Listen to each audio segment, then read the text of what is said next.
StarShine guiding principle number 8. This is the hardest one we have. This will challenge you the rest of your life.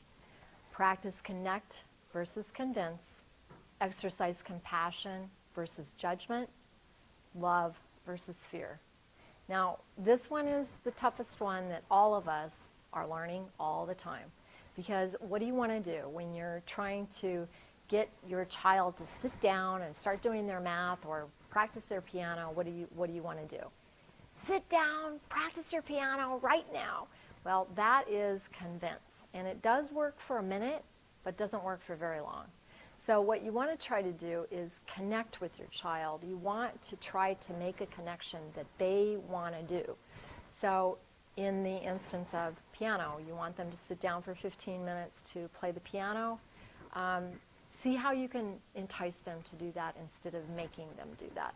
Because your brain acts in a different way when you are convincing and when you are connecting. Your brain acts in a different way. So you know that part of the brain, fight or flight, part of the brain is triggered whenever you're under threat.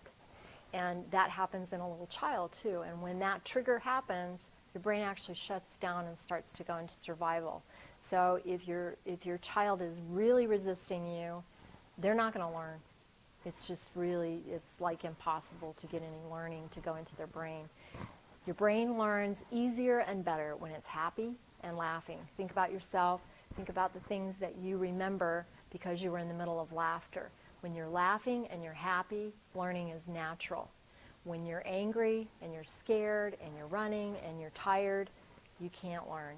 And to set that up, I watch this all the time in the grocery store with parents. I want to go over and try to help them with their child because they're trying to get the kid to sit into the little basket thing, and the little kid is crying and screaming, and there's just this huge struggle going on. And it's just silly because you're just not going to get anywhere. You're just going to have more frustration, and your child is going to learn how to trigger you. So you just want to constantly think, how can I make a connection here? And this has to do with any relationship you have.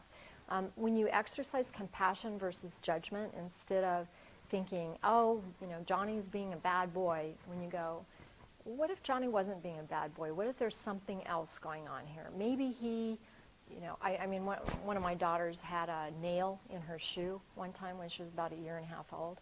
And I just was positive that she just didn't want to put her shoe on because I wanted her to put her shoe on, And I felt bad about that ever since. I still do. But I think a lot of times we try to force our kids to do stuff that really they don't, it's better just not to. Figure out something else.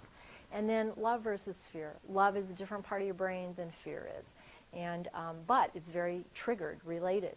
So you want to constantly think to yourself, am I in fear in this or am I in love in this? And how that has to do with the child, obviously, when they're happy, they're going to be learning faster. What this has to do with you is when you're happy, you're going to enjoy teaching a lot more. So try to figure out ways to get yourself to be happy. And then in the environment, you want to have the most playful, musical, gentle, nice environment that you can come up with so that learning is just natural, because learning is natural.